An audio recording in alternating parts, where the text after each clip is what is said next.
नमस्कार, आकाशवाणी से समाचार प्रभात के साथ मैं फरहत नाज।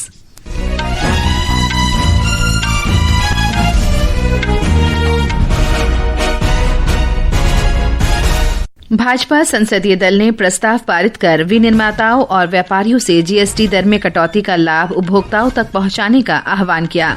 प्रधानमंत्री नरेंद्र मोदी आज नई दिल्ली में भाजपा सांसदों की कार्यशाला के समापन सत्र को संबोधित करेंगे। उत्तर प्रदेश के 48 जिले भीषण बाढ़ की चपेट में, बचाव और राहत अभियान जोरों पर। बिहार सरकार ने महिलाओं को रोजगार के अवसर प्रदान करने के लिए मुख्यमंत्री महिला रोजगार योजना शुरू की। भारत ने कोरिया को 4-1 से हराकर एशिया कप हॉकी का खिताब जीता। अगले वर्ष के FIH विश्व कप के लिए भी क्वालिफाई किया। और अमेरिकी ओपन टेनिस में कार्लोस अल्कराज ने जेनिक सिनर को हराकर अपना दूसरा सिंगल्स खिताब जीता, फिर से शीर्ष रैंकिंग हासिल की। अब समाचार विस्तार से। भारतीय जनता पार्टी संसदीय दल ने नई दिल्ली में आयोजित भाजपा सांसदों की प्रशिक्षण कार्यशाला के दौरान अगली पीढ़ी के जीएसटी सुधारों का प्रस्ताव सर्वसम्मति से मंजूर कर लिया है। इसमें उत्पादकों और व्यापारियों से जीएसटी दरों में कटौती का लाभ उपभोक्ताओं तक पहुंचाने का आह्वान किया गया है। प्रस्ताव में यह भी कहा गया है कि कीमत कम होने से मांग बढ़ेगी और कारोबार तथा अर्थव्यवस्था को बढ़ावा मिलेगा।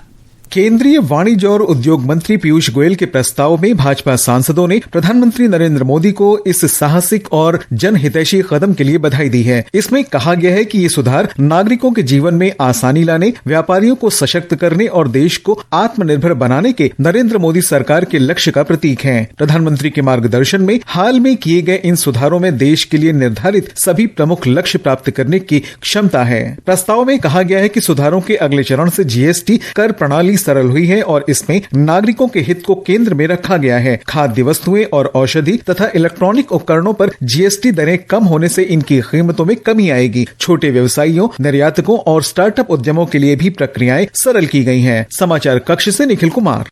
प्रस्ताव में ये भी उल्लेख किया गया है कि मासिक जीएसटी संग्रह 2 लाख करोड़ रुपए तक पहुंचना अधिक अनुपालन और अर्थव्यवस्था के मजबूत होने का संकेत है। 8 वर्षों में जीएसटी करदाताओं की संख्या 2017 के 66 लाख से दोगुनी होकर 1.5 करोड़ से अधिक हो गई है। वित्तीय वर्ष 2024-25 में वार्षिक संग्रह बढ़कर 22 लाख करोड़ से अधिक हो गया है। स्वतंत्रता दिवस पर प्रधानमंत्री नरेंद्र मोदी ने इस दिवाली से पहले अगली पीढ़ी के जीएसटी सुधारों की घोषणा की थी। अधिक सक्षम और जनहितैषी अर्थव्यवस्था बनाने का प्रधानमंत्री का ये वादा 3 सितंबर को पूरा हुआ, जब जीएसटी परिषद ने आम आदमी पर ध्यान केंद्रित करते हुए दरों को तर्कसंगत बनाने की मंजूरी दी। आज हम नवीकरणीय ऊर्जा क्षेत्र में किए गए सुधारों पर नजर डालेंगे।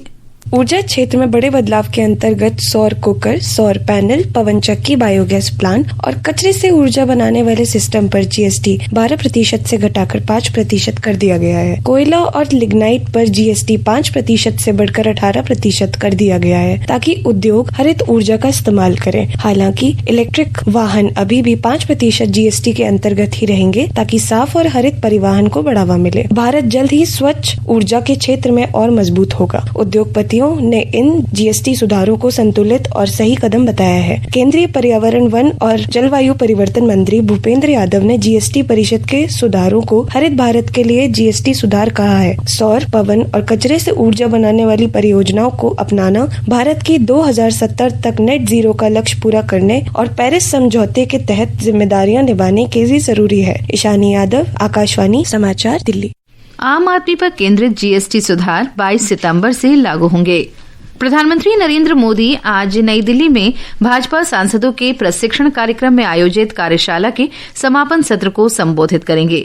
संसदीय कार्य मंत्री किरेन रिजिजू ने कल इसकी जानकारी दी। उन्होंने बताया कि कार्यशाला अत्यंत व्यवस्थित रही है और प्रधानमंत्री स्वयं भी सभी प्रशिक्षण सत्रों में उपस्थित थे। It's a very systematic, and as always, BJP's culture is extremely professional. Our MPs have whole day from this morning 8 o'clock attended the training session, and we are always like that. Our colleagues, the MPs from other NDA parties will also join us, and Honorable Prime Minister will also make concluding remarks. Bihar में कल मुख्यमंत्री महिला रोजगार योजना का शुभारंभ हुआ।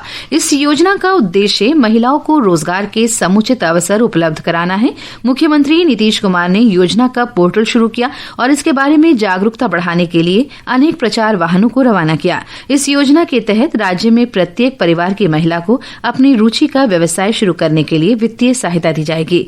पहली किस्त के रूप में प्रत्येक चयनित महिला को प्रत्यक्ष लाभ अंतरण के जरिए 10,000 रूपये मिलेंगे। योजना के तहत महिला उद्यमियों के उत्पादों की बिक्री के लिए गांव और कस्बों में स्थानीय बाजार या हाट बाजार विकसित किए जाएंगे। अगले चरण में रोजगार शुरू होने के 6 महीने बाद स्थिति का आकलन किया जाएगा और आवश्यक होने पर चयनित महिला लाभार्थी को 2 लाख रुपए तक की अतिरिक्त सहायता उपलब्ध कराई जाएगी। सर्वोच्च न्यायालय बिहार में मतदाता सूची के विशेष गहन पुनरीक्षण के निर्वाचन आयोग के फैसले को चुनौती देने वाली याचिकाओं पर आज सुनवाई करेगा। न्यायमूर्ति सूर्यकांत और जॉय माल्या बागची की पीठ राष्ट्रीय जनता दल, ऑल इंडिया मजलिस-ए-इत्तेहादुल मुस्लिमीन और अन्य याचिकाकर्ताओं की दलीलों पर विचार करेगी। इस मामले की सुनवाई में गैर सरकारी संगठन और राजनीतिक दलों की याचिकाएं शामिल हैं। निर्वाचन आयोग ने कहा है कि विशेष पुनरीक्षण के दौरान मसौदा मतदाता सूची के 7,24,00,000 मतदाताओं में से 99.5% मतदाताओं ने पुनरीक्षण के दौरान संबंधित दस्तावेज सौंप दिए हैं। ये समाचार आकाशवाणी से प्रसारित किए जा रहे हैं। ताजा समाचार जानने के लिए आप हमारे social media handle X @AIR News Hindi को फॉलो कर सकते हैं। समाचार प्रभात में आपका फिर स्वागत है। उत्तर प्रदेश में लगभग 48 जिले बाढ़ की चपेट में हैं। इन इलाकों में राहत और बचाव कार्य जारी है। हमारे संवाददाता ने बताया है कि राज्य में गंगा, यमुना, शारदा, रामगंगा जैसी प्रमुख नदियां उफान पर हैं और लगभग 41,000 हेक्टेयर से अधिक भूमि जलमग्न हो गई है।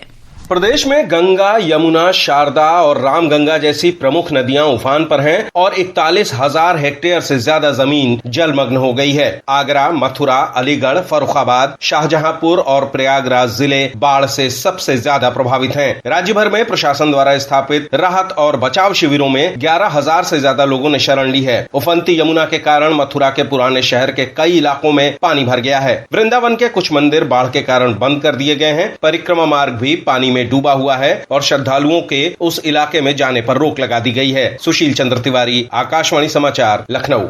प्रधानमंत्री नरेंद्र मोदी बाढ़ की स्थिति की समीक्षा के लिए कल पंजाब का दौरा करेंगे। वे पीड़ितों को अधिकतम सहयोग सुनिश्चित करने के लिए व्यक्तिगत रूप से जमीनी स्थिति का आकलन करेंगे। पंजाब भाजपा अध्यक्ष सुनील जाखड़ ने सोशल मीडिया पोस्ट में प्रधानमंत्री के दौरे की जानकारी दी। उन्होंने बताया कि प्रधानमंत्री इस संकट को लेकर बेहद चिंतित हैं और घटनाक्रम पर बारीकी से नजर रख रहे हैं। श्री जाखड़ ने कहा कि केंद्र सरकार पंजाब के लोगों के साथ पूरी मजबूती से खड़ी है। ब्यौरा हमारे संवाददाता से।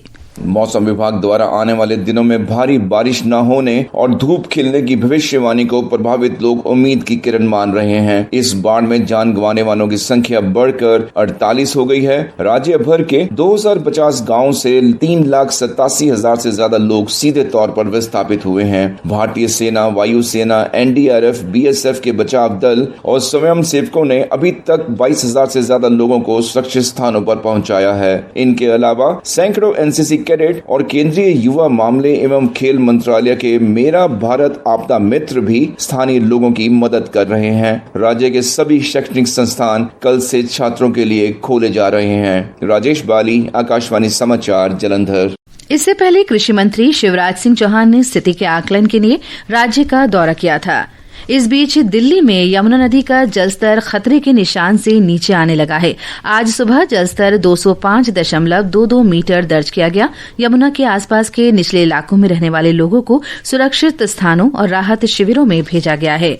मौसम विभाग ने आज राजस्थान और गुजरात के कुछ स्थानों में अत्यधिक तेज वर्षा का अनुमान व्यक्त किया है। मध्य प्रदेश, उड़ीसा, पश्चिम बंगाल के उप हिमालयी क्षेत्र, तमिलनाडु, पुदुचेरी, कराईकल और उत्तराखंड में अगले 2-3 दिन तक तेज बारिश होने की संभावना है। जम्मू, हिमाचल प्रदेश, पंजाब और मध्य महाराष्ट्र में अगले 3 से 4 दिन तक हल्की से मध्यम वर्षा होगी। दिल्ली और राष्ट्रीय राजधानी क्षेत्र में आज हल्की से मध्यम वर्षा का अनुमान है। दुनिया भर में इस वर्ष दूसरा चंद्र ग्रहण देखा गया। रात 9:57 से शुरू होकर 11:01 तक पृथ्वी की छाया ने चंद्रमा को पूरी तरह से ढक लिया, जिससे ब्लड मून का दुर्लभ नजारा देखने को मिला। चंद्र ग्रहण पूरे भारत में लगभग 48 मिनट तक स्पष्ट रहा। ये बिना किसी उपकरण के खुली आंखों से भी स्पष्ट दिखाई दे रहा था। और अब खेल जगत की खबरों के साथ हैं मुकेश कुमार बल। जी फरहद, खेलों की खबरों में सबसे पहले शुरुआत करते हैं हॉकी से। भारत ने एशिया कप हॉकी चैंपियनशिप जीत ली है। बिहार के राजगीर में कल प्रतियोगिता के फाइनल में भारत ने पिछले चैंपियन दक्षिण कोरिया को 4-1 से हराया। In the heartland of Bihar, India have been crowned champions of Asia. The Hero Asia Cup 2025 is theirs. Harmanpreet Singh and his men से Belgium Netherlands, here we come for the FIH world cup.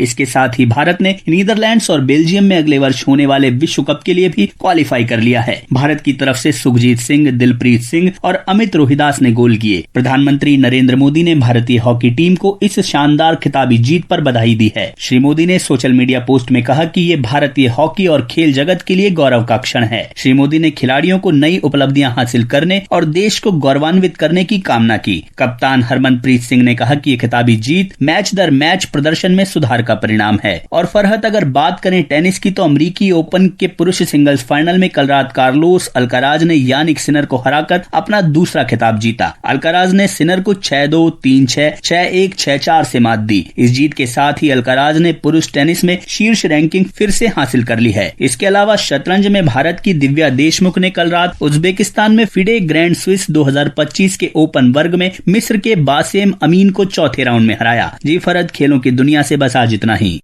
धन्यवाद मुकेश। प्रसार भारती के अध्यक्ष नवनीत सहगल और उत्तर प्रदेश गृह विभाग के मुख्य सचिव संजय प्रसाद ने कल लखनऊ में पेशेवर गोल्फ खिलाड़ियों को सम्मानित किया। मुख्य खेल स्पर्धाएं कल से शुरू होंगी और 11 सितंबर तक चलेंगी। आकाशवाणी का समाचार सेवा प्रभाग आज रात 9:30 बजे फोन इन कार्यक्रम पब्लिक स्पीक में नेत्रदान के बारे में भ्रांतियां दूर करने पर परिचर्चा प्रसारित करेगा। अखिल भारतीय आयुर्विज्ञान संस्थान के डॉक्टर राजेंद्र प्रसाद नेत्र विज्ञान केंद्र की प्रोफेसर और राष्ट्रीय नेत्र बैंक के अध्यक्ष डॉक्टर नम्रता शर्मा तथा नेत्र बैंक के प्रभारी और भारतीय नेत्र बैंक संघ के महासचिव डॉक्टर राजेश सिन्हा परिचर्चा में भाग लेंगे। श्रोता कार्यक्रम के दौरान स्टूडियो में मौजूद विशेषज्ञों से सवाल पूछ सकते हैं। नंबर है 011-2371-7117 और 011-2331-4444। गुजरात विधानसभा का 3 दिन का सत्र आज से शुरू हो रहा है। मुख्यमंत्री भूपेंद्र पटेल सत्र के दौरान ऑपरेशन सिंदूर की सफलता पर धन्यवाद प्रस्ताव पेश करेंगे। ये समाचार हमारी वेबसाइट www.newsonair.gov.in और हमारे news on AIR mobile app पर भी उपलब्ध हैं। और अब आज के समाचार पत्रों की सुर्खियों के साथ हैं आकर्षिता सिंह। धन्यवाद फरहत। उत्तर भारत में बारिश, बाढ़ और भूस्खलन से तबाही मचने की खबर अमर उजाला ने प्रकाशित की है। पत्र लिखता है, उत्तर काशी में बादल फटा, पंजाब में बाढ़ की स्थिति अब भी गंभीर, दिल्ली में यमुना खतरे के निशान के करीब। जनसत्ता के शब्द हैं, प्रधानमंत्री नरेंद्र मोदी के पंजाब और मणिपुर के दौरे की तैयारियां तेज। जीएसटी सुधारों से इकोनॉमी को मिलेगी गति, करों में कटौती लोगों को ज्यादा उपभोग के लिए प्रेरित करेगी। राष्ट्रीय सहारा सहित कई अखबारों की सुर्खी है, कागज पर जीएसटी बढ़ने से किताबें महंगी होने के आसार। हिंदुस्तान की खबर है, भारत में पूर्ण चंद्र ग्रहण दिखाई देने का समाचार सभी अखबारों ने सचित्र प्रकाशित किया है। हिंदुस्तान ने अद्भुत शीर्षक से लिखा है, धरती की छाया से पूरा लाल हो गया चांद, कैंसर रोगियों के लिए उम्मीद की बड़ी किरण। रूस में बनी वैक्सीन ट्रायल में 100% कारगर साबित हुई। हरी भूमि की खबर है, 1.5 माह में 41,000 मजदूर हो गए साक्षर। जयपुर में मिट्टी से अक्षरों तक का कमाल, साक्षरता की लहर। राजस्थान पत्रिका में है, पेंटिंग, सिलाई और पॉटरी जैसे नए शौक से युवा बन रहे कम्युनिटी, इसके जरिए डिजिटल थकान से पा रहे छुटकारा। दैनिक भास्कर की खबर है। धन्यवाद आकर्षिता। और अंत में मुख्य समाचार एक बार फिर। भाजपा संसदीय दल ने प्रस्ताव पारित कर विनिर्माताओं और व्यापारियों से जीएसटी दर में कटौती का लाभ उपभोक्ताओं तक पहुंचाने की अपील की। प्रधानमंत्री नरेंद्र मोदी आज नई दिल्ली में भाजपा सांसदों की कार्यशाला के समापन सत्र को संबोधित करेंगे। उत्तर प्रदेश के 48 जिले भीषण बाढ़ की चपेट में, बचाव और राहत अभियान जोरों पर।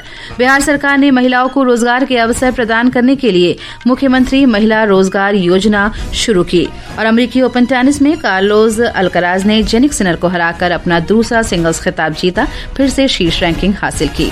इसके साथ ही समाचार प्रभात का ये अंक समाप्त हुआ। नमस्कार।